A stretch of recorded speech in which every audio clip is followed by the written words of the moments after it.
Hey guys, in today's video, I'll show you how to uninstall the Dashlane extension from Chrome.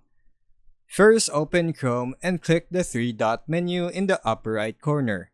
Then hover your mouse over Extensions, then select Manage Extensions.